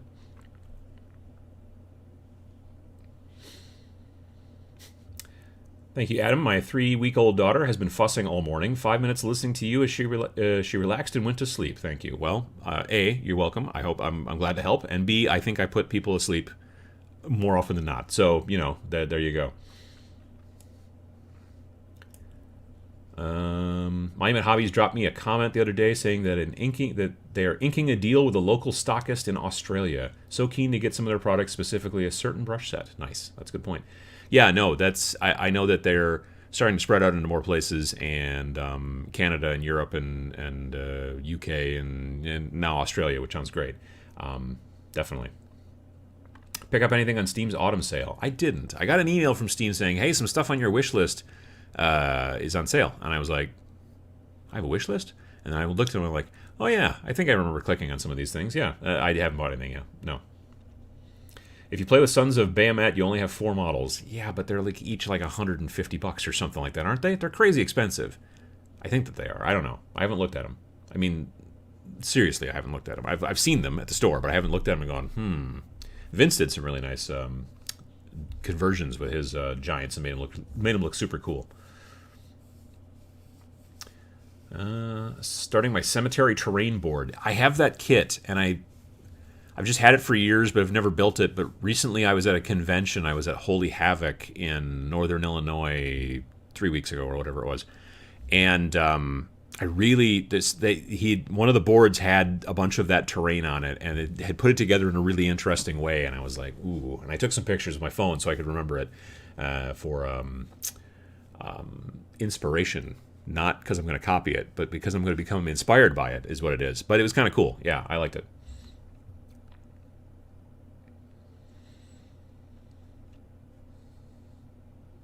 Let's see here. And Aeronautica Imperialis does look cool, and I did buy a box of Thunderbolts a couple years back. You hear it plays similar to BFG, which is plus for me. Nice. Saga has a lot of historical guys playing skirmish games. True. I mean, you're still pushing maybe 20 models, maybe even a little bit more, depending. But yeah, it is definitely more of a skirmish game than most historical games. That's very true. OCR has its hordes, but there are plenty of Age of Sigmar armies that are less than 20 models, really.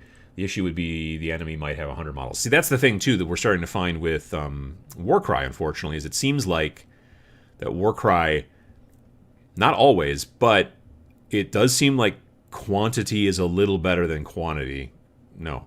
Quantity is a little better than quality in that game to some degree. My 13 Skaven, who are all little 8 hit point nerds with sticks, they can be pretty tough to go up against when you're pushing around only 5 guys, and you're like, I've played against Sam and his Stormcast several times where it's like, he just walks up to a rat and just goes, and they're dead. But there's so many of them, and especially in a game where you're having to control objectives, when you've got only 5 guys to control objectives versus 13 guys, it can be difficult. So yeah, there's that, definitely.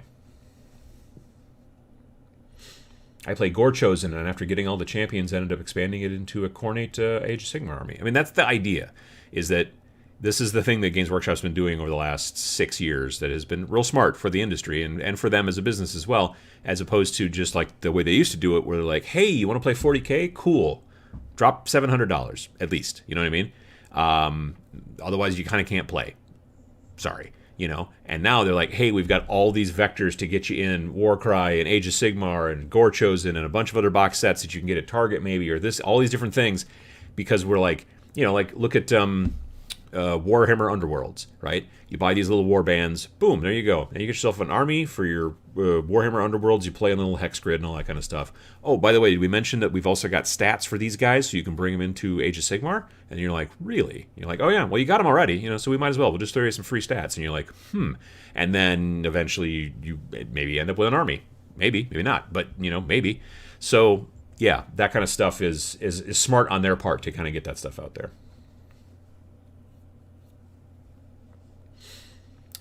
Do you like the OBR skulls masks, or do you prefer normal skulls on them? I put their normal head. Well, I didn't build the Mortec guard. They were already pre-built and pre-painted. Okay.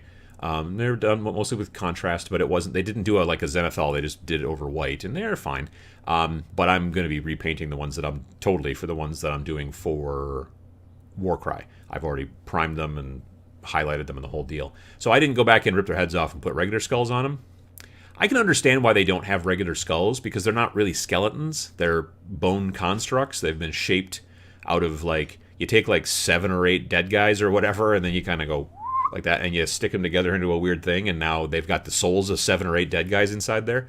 And they don't really look like skeletons. They look like a robot made out of bones a little bit, which also is it's just a thicker model, which just helps.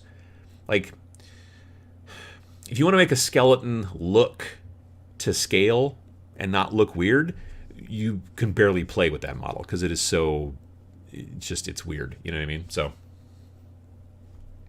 people have time for video games?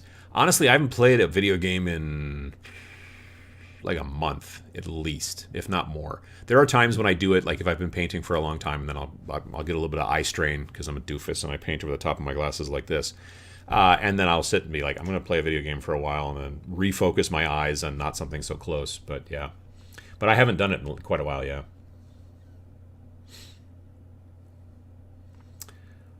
Got a notification for once, just wow. Usually I have to search for your channel. YouTube is just garbage. See, that's odd. Yeah, it's... Because I don't know. For some reason, they email me always to let me know that I've started stream. They're like, oh, hey, by the way, you're doing YouTube now, and I'm like, yeah, no, I do, I get that. Yeah, but I got to be honest. Discoverability on this platform is far better than discoverability on Twitch. So at least we got that going for us. It'll be interesting to see. Like, YouTube recently announced through one of their employees, who's like kind of the head of, like, I think YouTube Live or something like that. He did a tweet. It was like, hey, we got a bunch of cool stuff coming in 2022 for YouTube Live, and it was a bunch of features that Twitch has currently. And I think that they're kind of starting to target Twitch, which at the least hopefully will cause Twitch to kind of get off their ass a little bit. I don't know if it'll actually happen, but we'll see. Terrain is my favorite part of the hobby. Terrain is a lot of fun. I really like it. There's a Kickstarter for Cthulhu-themed drink coasters ending in a couple of days. Miskatonic Woods. Cthulhu drink coasters. I don't know. Maybe. The Seraphon Skink Swarm in Warcry is brutal. I do want to do some of those guys eventually, too. Not necessarily skinks, but I definitely want to do some Seraphon. Moderator Matt says, I've got a sick cat who just cannot handle me doing anything else but comfort him this morning after an evening of him trying to crawl inside me. Well, that's a bummer. I'm sorry to hear about that. Sorry to hear about the kitty. Yeah, well, that's too bad. Quantity also has a quality all its own in Kill Team as well, especially after Custodes took the needed bat to the face. Yeah, I beat Custodes back in the old version when they came out after the Elite Spot book came out with Guard.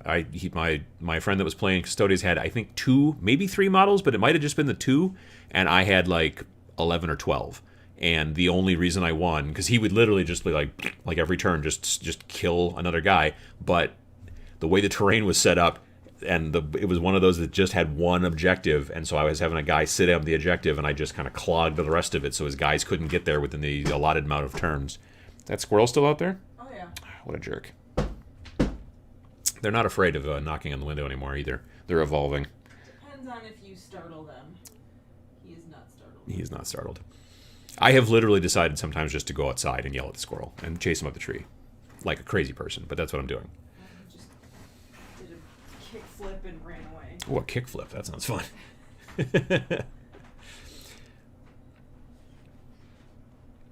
GW now. Want to play 40k? Try Kill Team and we'll get a kidney from you later. Yeah. Will they take my neighbor's kidneys? I don't think you're supposed to do that. Tiny flimsy skeletons that break too easily. Yeah, I've got a skeleton miniature kit from some other company, Wargame Factory, something like that. And they're like to scale. And they look great when you build them. They are incredibly fiddly and hard to build, but when you build them, they do look like a real skeleton, kind of. But if you touch them, you will squish them. They're just not good for miniatures. But they're awesome for, like, I need some bones on the base of this miniature that are not just a skull, and then they work great for that, so that's why I bought that kit.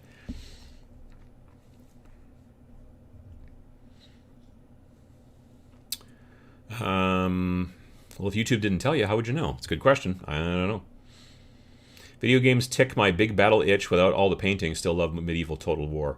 Yeah, I mean, that's the thing. If you really want, in my opinion, if I want to play a big battle game, then yeah, there are plenty of video games out there that's what video games are good at, is like, we need to do a bunch of math real fast, and we don't want to take all day. Great, I'm on board. But I still love to paint and all that kind of stuff, but I also love to paint a bit of this and then move to another project, not be like, I'm painting this army for the next 2 years. I got no interest in that. So that's, again, another reason why I'm not big into army games these days and more into skirmish. So yeah. See, and then there are some skirmish games here and there. There's even, like, Games Workshop's Dawn of War 2, which was not well liked from what I understand, but I kind of liked it because it reminded me of a skirmish game. Because you were usually running around with like 5 dudes, and that was it. You had like a squad, and that was it. And I kind of liked that, but I know it wasn't nearly as popular as Dawn of War 1, and I don't think it was even popular as Dawn of War 3, which kind of went back to the original Dawn of War 1 model that I remember. I watched another like teaser about the new Chaos Gate. I liked the old Chaos Gate a lot. I don't know if I'll like this new one. We'll see.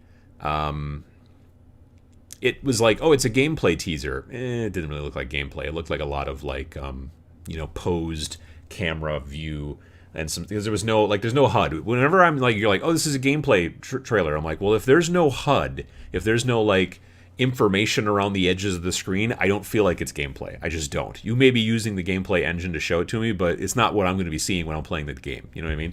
But either way, But yeah, so I'm kind of interested in that, but that's about it. The Total War series, I'm glad they're out there, but for some reason they've just never quite tickled my fancy. I don't know. I think it's because I also suck at real-time strategy, and so I've just never been. I don't know. It's hard to say. My PS4 is all messed up, and I need to reboot it with data downloaded from PlayStation. Need a USB thumb drive apparently, so no video games just as well. Hate them anyway. Well, there you go. It seems like you've got that problem fixed. For those looking to get started in the painting side of the hobby, I highly recommend the Pro Acryl paints from Monument Hobbies. I just got their starter set, and I will definitely be getting more, says Joseph. I love those paints as well. They are spectacular. The Pro Acryl paints, the opaque paints from Monument Hobbies are spectacular. I also love their primers. And they got 5 different colors of primers: black, white, like a neutral dark gray or medium gray. They've got like a dark military green and the black brown that I mentioned before.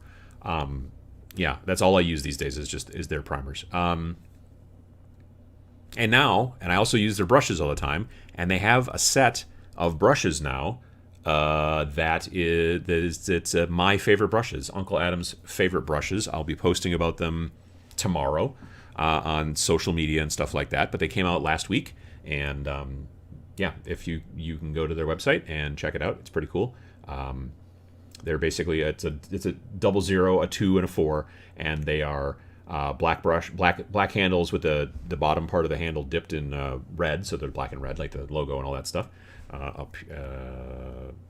Over there, and yeah, no, they're very cool. I've been very glad to work with them on that. So yeah, they're the Pro Synthetic brushes. They're synthetics, and it's the same normal Pro Synthetics that they make now, but just with slightly different colors. And it's the set of 3 that I like, and you get a discount on the buying in a bundle like that. So anyway, if you go to Monument Hobbies and look at their brush sets, you'll find it there. So Yeah, and if you use offer code Tabletop Minions at checkout, Tabletop Minions, all one word, at checkout, you'll get 10% off your first order. There's a quick little ad for you. There you go. So you can buy paints and brushes and a whole bunch of stuff, get 10% off your whole order.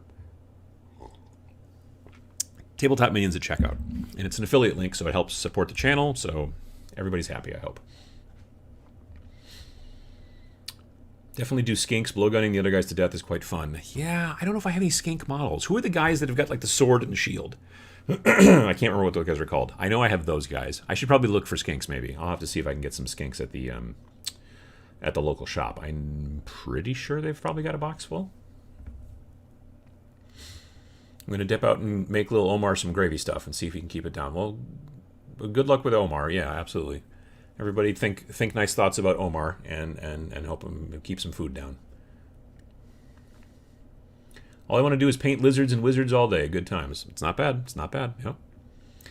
When I first started painting, I didn't love your videos, but then suddenly I realized I had watched or listened to likely dozens of hours worth. Thank you for all you do. Well, not a problem, Joe. I appreciate that.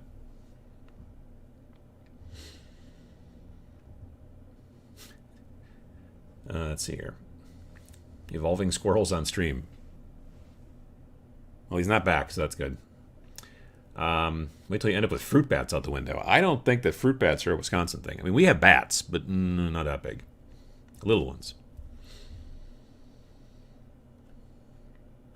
Working on... Was it Bones from Citadel? The skeleton? No, the Bones... Like I said, it was this company. I don't even know if they're still in business anymore, but they were called Wargame Factory or Wargame Foundry, something like that. Wargames Factory? Anyway. But yeah, they had this box of skeletons that were, like I said, basically scale. Like they were like really super skinny and they looked great, but they were super fiddly to put together and all that. And also, if you picked them up, they would break nearly. They were tough. Or they weren't tough enough is what they were, but they were tough to use. Still love the old hammer skeletons that were just so chunky because they were hard to break. Yeah, I mean, that's the thing. And I think that's partially one of the reasons why they went to the Bone Reapers is because they'd be like, they can still make them thick. And there's a reason for it. It's because they're not skeletons. They're bone constructs. There you go. See, that's using your old melon there. If you're a Games Workshop person, you're like, the skeletons just look really weird because everyone's really thick. They're the thickest skeletons out there. You're like, what if we made bone constructs out of... And then you'd be like, They're basically fantasy Necrons, kind of. Which is funny because Necrons are basically fantasy skeletons, but you see what I'm saying. Skyrim skeletons are great, but hard to put together. Yeah, I mean, there's a lot of real skinny models that are hard to put together. Those guys I've heard are hard to put together. The droids from Star Wars Legion, if you want to play the newer like Clone Wars kind of era, as opposed to the original like movies 4, 5, and 6 era. If you want to play the movies 1, 2, and 3 era, those droids, evidently those droids, some people are like, oh, they're wicked easy, but most people I see online are just like, I want to die, trying to put these little skinny little jerks together. So yeah, I totally understand that. Just picked up the rules for Black Powder Red Earth, 28mm. It's an ultra modern skirmish game. Looks cool. Very low model count. Nice. It's just really easy these days. Well, it's easier to produce a game rule set these days and get it like it's always been relatively easy to sit, well, not read. Okay, that's not true. It's never been more difficult than it is, it's not difficult or easy to write a rule set. It's not having anything to do with the time of, back in the 70s or now or whatever, right? The actual sitting down, coming up with the ideas, writing the rules, that's all been the same all along. But if you want to be able to sell it globally, it's way easier now than it used to be, Because just getting the word out back in the old days to then hopefully have somebody like send a self-addressed stamped envelope or something like that with money in it so that you could then put the rules in there and ship it back to them or whatever. Or maybe they've got a catalog where they have to call or if they have to mail stuff, all that jazz. It was super hard to get your rule set out to the masses because you didn't know where the masses were. The masses had no idea where you were. It was just really super difficult. Nowadays, it's considerably easier. You can find out about a game, and if it's a PDF version, you can be like, oh, cool, I'm going to just boop, boop, boop, boop, boop, and then boom, you're done. You got it, and it's on your iPad or it's on your laptop or whatever, and you're reading it like right away. And if you're looking to do a print version of it as well as the publisher. There are plenty of folks out there who are doing print-on-demand stuff that works really, really well. And sometimes, like what we did with Rain and Hell was, if you bought the print-on-demand version, we also sent you the PDF, so you could be reading the PDF now and waiting for your print-on-demand version to be printed on demand and then shipped to you. So there's that too. Anyway, yeah, it's so that portion of it, at least right now, is actually really, really nice. It's still the issue of there are also, even though it's very, it's not hard to get your word out there, you are one in hundreds, if not thousands, of different words out there in that particular niche, and so it's kind of hard to get seen in those situations. So, Mantic do some really sweet skellies. I have some Mantic skeletons painted. Yeah, they are not nearly as chunky as the Games Workshop older skeletons, so that's something, yeah. I had 3 boxes of Warhammer Skeletons that I have just about used up from the 90s for base decoration and to spread around my homemade terrain here and there. Not bad. Yeah, no, that's absolutely a great way to use them. I have Eureka Skeleton Pirates. They're not so bad and not so thick. Well, that's not bad. Nice. I find current kill team way too complicated and different from 40k. I mean, it's different from 40k. It is, because it is, like I said before, it is literally just, they just took Warcry and then we're like, let's add more stuff onto Warcry. Let's bolt on a bunch of extra stuff. Like, in Warcry, if I'm using a range weapon or I'm using a melee weapon, I'm attacking you in exactly the same way. I'm, rolling a certain number of dice, trying to hit a certain number, that thing, blah, blah, blah. Based off of, like, my strength versus your toughness. If my strength and your toughness are equal, I'm hitting on 4s. If my strength is higher than your toughness, I'm hitting on 3s. If my strength is lower than your toughness, I'm hitting on 5s. It's real simple that way. Boom, boom, boom. Also, there's no saving throw. There's no armor save. There's nothing. Basically, I do this damage, you take that damage. Done. Whereas in Kill Team, they're like, okay, well, shooting is done like Warcry is done, but hand-to-hand combat is done totally different. It's more about an opposed roll, which there's part of me that kind of likes that a little bit, because I think hand-to-hand combat, if it's my turn and I get into hand-to-hand combat with you, you should be able to kick my butt potentially. Like, that's the way that hand-to-hand combat works, and I like that. Even though it's my turn, I might lose because you beat me. You know what I mean? Whereas in Warcry, if I screw up my hand-to-hand combat, there's no chance that anything bad can come back to me. So that, I get that. But it does add a layer of complexity. Then they're like adding just a bunch of other stuff. Well, let's add in a bunch of weird equipment and things like that, and a lot more tactic cards and things like that. There are tactics or whatever, in Warcry, but there's a lot more in Kill Team. So, yeah, in my opinion, there's a lot of stuff there.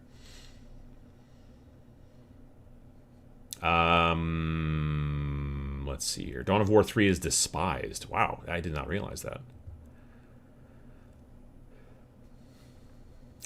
Did I play Dawn of War 3? I don't remember if I did. I played the heck out of Dawn of War 1. I really dug that. And I played Dawn of War 2 and dug that pretty well too. Doom tabletop minigame. There was a Doom tabletop board game that was kind of minis. It was sort of a gateway game. Technically, it was sort of a double gateway game, because it was a gateway game between board games and miniatures, but it was also a gateway game between video games and tabletop. So it was one of the mythical double gateway games. I also yell at the squirrels like a crazy person. Mostly the ones burrowing in my attic. Yeah, that's not helpful. You don't want that. Nobody likes that stuff. Old Chaos Gate rocked. A remake will be messed up as per usual. I mean, very probably. Most likely what will happen is it will come out, it'll be okay, but then there'll be a lot of microtransactions. Like, oh, you want the Nurgle to look like this? That's an extra thing. You can grind for it. It'll take you 16 hours. Or you could just pay us $2.99 now, and then you get the cool extra, That seems where a lot of video games are going these days. So, yeah, I don't know. Yeah, I think part of the reason I really haven't been playing video games lately, too, is I've just not, found much that I've been, I'm interested in Battlefield 2042 because I've always liked Battlefield games, but when I saw a lot of stuff coming out initially, I'm like, I'm going to wait. I'm going to see how things go. I'm not going to buy it in this barely beta sort of situation it's in right now. But there you go. I adore the Monument transparent paints. I own the transparent paints from a Monument, and I've not quite figured out how to work them into my painting work flow, I guess, for lack of a better term, yet. I do want to try them. I'm hoping if I get to go to Las Vegas Open this year, 2022, upcoming in late January. I've got my plane ticket and everything's all taken care of, but it's still, who knows, the new Megatron version of the virus and all that stuff. It's hard to say, but basically it's best not to plan too hard these days, or at least don't be sad when your plans don't work. We've kind of been learning that over the last 2 years. Anyway, if I get to go, and if the folks from Monument get to go, because they are in Arizona, which is relatively close to Vegas in comparison to the rest of the country, and if they get to go, I do want to sit down with Jason and be like, okay, I need you to explain to me, and like I need to, because I've tried them and there's nothing wrong with them. I just don't think I'm using them right. They're not washes. Last time I talked to him about it, he said they're about as close to inks as like old like Citadel inks and like Vallejo inks and stuff like that. So you have to sort of thin them if you want to turn them into glazes, but you can also use them for this or that. They're not contrast. They're not washes. There's a lot of, and there's a lot of people who love them, but that's because they've figured out, like, this is how I want to use them, and I haven't taken the time, frankly. It's me. Now, that being said, I did pick up, they also now make a transparent white, which is like, this is just perfect for glazing. Like, you're going to take this and add it to things to just lighten things up, and it makes total sense. But some of the other colors, like I said, I haven't wrapped my head around. But I know that the people who figure it out are like, ooh, I like these a lot, and that's great, and I want to be one of those people. Painting up my Infinity Defiance Kickstarter. Any suggestions other than Stargrave these miniatures will sub into? Trying to leverage this against a few games beyond the actual game. Well, I'd tell you to look into some other small little indie games if you're into small kind of skirmish stuff that's inexpensive. I would tell you to look into Planet 28. I think that game is great. I would tell you to look into Space Weirdos. That's also a lot of fun. Both of those games are like $5 or less, I think. Well, Planet 28 might be $6, but I think it's one of those like pay what you want things. So it's $6 is the recommended price, but you could pay whatever you want. We did the same thing with the expansion for Reign in Hell. We made the Oculus Spear a pay what you want thing over on Wargame Vault. So anyway, yeah, you can get both of those games on Wargame Vault as well, wargamevault.com. So Planet 28 and Space Weirdos, I think, are two great small skirmishy, very inexpensive little games that are a lot of fun to mess with and allow you to use like whatever kind of models you want, and you can basically stat the models out. They don't have like army lists that are like, oh well, here's a bunch of army lists we figured out, and so figure out which one of these particular which one of these stat lines that we have in the army list that are going to work best for you. It's more of a situation, you look at the miniature and you go, okay, cool, and then you go, well, I'm going to give this guy +2 armor because he's got a power armor and he's got a rifle, so I'm going to give him this and this, and then it will give you the points at the end. And so you can kind of stat out each model as you want to. They're not pre-statted, which I like that a lot too. Yeah. Hey, I'm from France. It's going to be the 20th anniversary of Lord of the Rings. Can we expect new Lord of the Rings battle game from Games Workshop? It's been over 20 years to the original game run now. I don't know if they want to go into big battle. Like when they first started the game, put it out the game, and it was just called Lord of the Rings Strategy Battle Game. And then they did that for a while, and it was really, frankly, kind of a skirmish game. And then eventually they were like, well, we want to sell more models, and that's when they came up with War of the Ring. And then it was like, hey, this is the same game, but now it's designed to be played as a big honkin' battle game. Well, okay, cool, but they've kind of stuck with the slightly smaller, not like 5 or 10 model skirmish, but still generally not more than about 20, maybe 30 tops, I guess. It's kind of like what they called it. It should be I think some people have called that platoon game, which is also makes sense. Anyway. I mean, they've released a new book back in 2019. Like they've been, coming up with, because it was the Lord of the Rings strategy battle game. Then eventually they changed the name to the Hobbit strategy battle game, and now they've changed the game name to Middle Earth strategy battle game. So that's the newest version. If you get the Middle Earth strategy battle game, which I think has Gandalf on the cover for the main core book. Yeah, that's a thing. I don't know if they're going to come up with anything new for it. I mean, I know they're releasing new models here and there, but they don't. It's kind of definitely not their top tier game right now. But yeah, so I don't know. That's a good question whether they'll come up with something. Because you're right. Because that movie came out in 2001, if I remember correctly. The first one did. Yeah, because we went as part of our Christmas party at the advertising agency I worked at, and that advertising agency closed in like early 2002. So yeah, I'm pretty sure it was around Christmassy time. It was like December of 2001, but then I'm sure that the tabletop game didn't come out till at least 2002, the earliest, probably. So yeah, but yeah, it'll be interesting to see if they do come out with a special edition or something fancy schmancy. Yeah.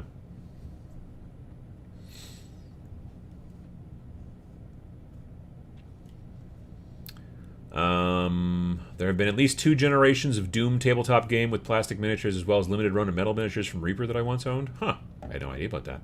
I knew there was the Doom game, the original one. I didn't know about the fancy ones. Spent the afternoon painting Baron Zemo from Crisis Protocol. Those models are a joy to paint. How's everyone going? Doing? Well, pretty good. Malev rocks the transparents. Hit him up. Yeah, that's a good idea. Have you looked at the mini game by Parabellum? Yeah, I played not the base game, which is called Conflict Last Argument of Kings, but I played a demo of First Blood, which is their skirmish game, at Gen Con this year, and then realized that it's not exactly a skirmish game. Again, it's basically just, in my opinion, it's kind of basically Age of Sigmar. It's not the same rules as Age of Sigmar, but Last Argument of Kings is a rank and flank game. The models all have round bases, but you put them into the round spots on the rectangle thingies, and you move the rectangles as one. Kind of like you do with Song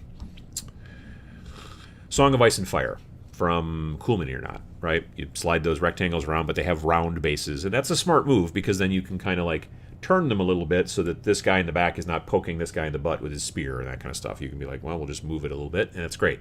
Smart move. I think it's good. Also, smart move because then they can have another game that uses those same models on the round bases, but you just take them out of the rectangle-y, tray things. Whoops. And there you go.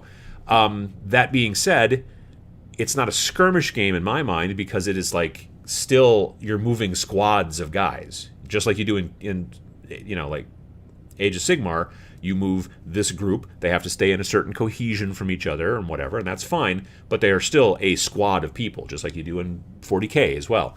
And for my mind, when I hear skirmish, I'm like, this guy and this guy are the same type of model, but they can stand this far apart, or whatever, you know what I mean? Like, they don't need to stay in coherency too much. So I played a demo of it. It was fine. It was a decent system. And I know that they've also been making their models look better lately. They've always been, I think, very interesting from an actual style. Like they've got really cool aesthetics, but the miniatures themselves the plastic wasn't soft, but the detail was soft in the early models. There was just nothing came to a point ever. Everything was just kind of rounded a bit. And the newest stuff they've been releasing, they've been taking the time on the molds to make them, and the money that also entails. The new models are very sharp, which I like. You need sharp detail. That's one of the things that Games Workshop's been doing better than pretty much everybody for a long time, is very, very, very sharp detail. So yeah, they have been starting to up their game on that. That being said, it's probably, unless they come up with an actual skirmish game, like moving around 5 to 10 models, and that's your entire army, and nobody has to stay particularly close to anybody if they don't want to, I don't know that I see myself playing it. But it's a very interesting system, especially if you're kind of into that kind of stuff. So if you love rank and flank or anything like that, then yeah, I would definitely take a look at that. Slev says, okay, I use inks a lot, so now super interested. Definitely take a look at it. I kind of wish that they had like a really good explanation video, Monument did, like on their YouTube channel and stuff. I don't think that they do. I should check again. Maybe they have recently. I don't know. Greetings from the thumb of West Virginia. For the first time ever getting to watch you on the TV via YouTube on Amazon Prime. Nice. I had no idea that there was a YouTube on Amazon Prime. I had no idea. Or does he mean like the Amazon Fire, like thing, because I do the majority of my YouTube watching generally on the TV in the den here, because we have what do we got? Not a Roku, the Apple TV, I think is what it's called. It's just a little box, and yeah, and so that's generally where I watch the majority of my YouTube in there. So I'm like watching YouTube on a big honking screen as opposed to on my phone or a computer screen. Did I see correctly that Monument has a brush set with your name on them? Yes, I was talking about that a little while ago. I don't know how old this comment is. I think I'm behind like a lot today, as usual. But yeah, there was we released this, not this Friday, but the Friday previous. We released the Uncle Adam's Favorite Brushes set, which is $24.50. I think it's $24.50. So it's a discount on those 3 brushes, and it's a bundle. It's a three pro synthetic brushes from them. 00, number 2, number 4. Those are the brushes I use. I know you don't tabletop RPG, but what would be the IP that would come closest to pulling you in for cool factor? Want some Dragon Age miniatures that stand up to Stormcast for height? The last time that I played a tabletop RPG, it was 5th edition D&D. We were, for a little while, we were playing at work, at lunch sometimes. This is probably 2017 or so, maybe 2018. And I liked that rule set pretty well. I would be interested in Shadowrun, because we used to play Shadowrun back in college. Well, right after college, actually. But I know that the rule set these days it's just buckets and buckets of dice, and it's a little squirrely from what I understand. But, I don't know. It'd be interesting to see. But maybe something like that.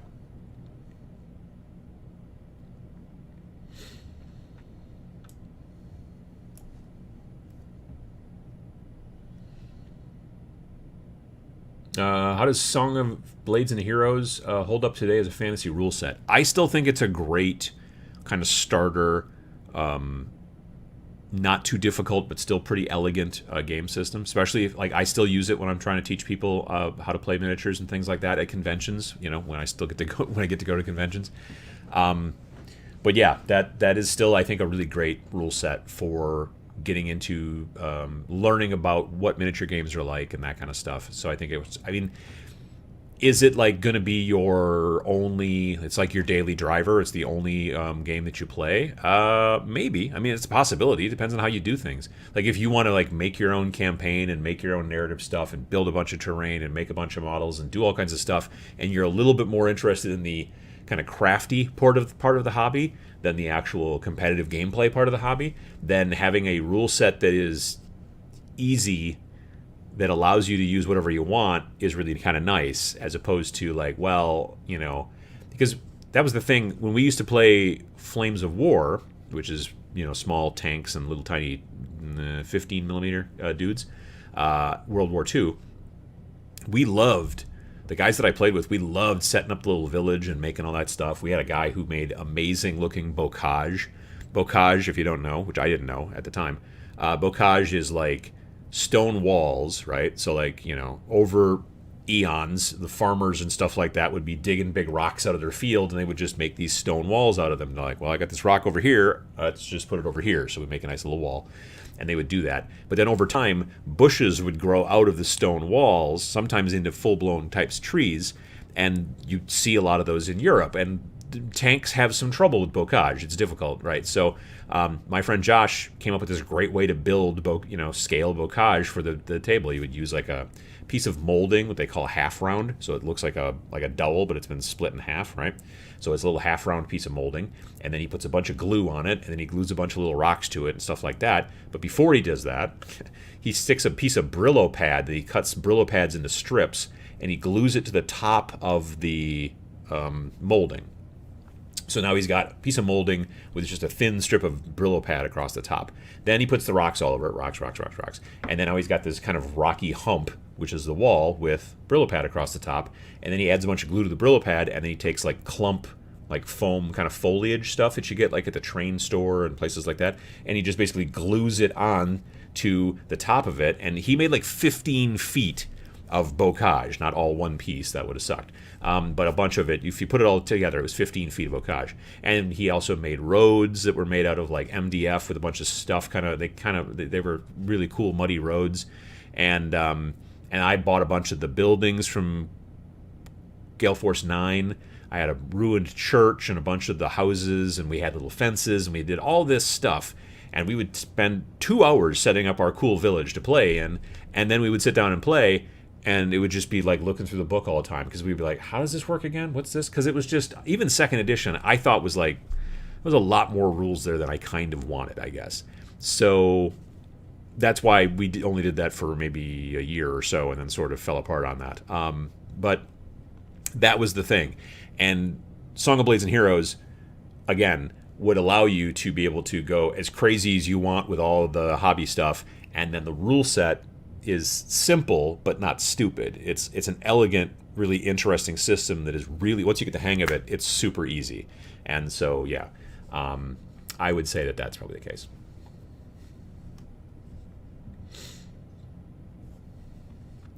Let's see here. They have a Mines of Moria box just coming out. Small Fellowship versus Trolls and Goblins. Yeah, I think I heard about that someplace, yeah. I plan on hanging whiskey bottles and gene stealers on the tree this year. I think that's a good idea. Sure, I'll give you a... Yep. Dracula's America is a good small count skirmish game we played a few weeks ago. Yep, that one's also from Osprey.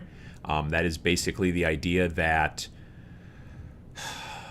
Dracula left Europe because he was getting chased out of Europe, and he comes to America, and he kills Lincoln, Abraham Lincoln, the president, and then puts Congress under his, like, Dracula thrall, like that, and then he becomes president for life, which, you know, he's Dracula, so that'll be a long time.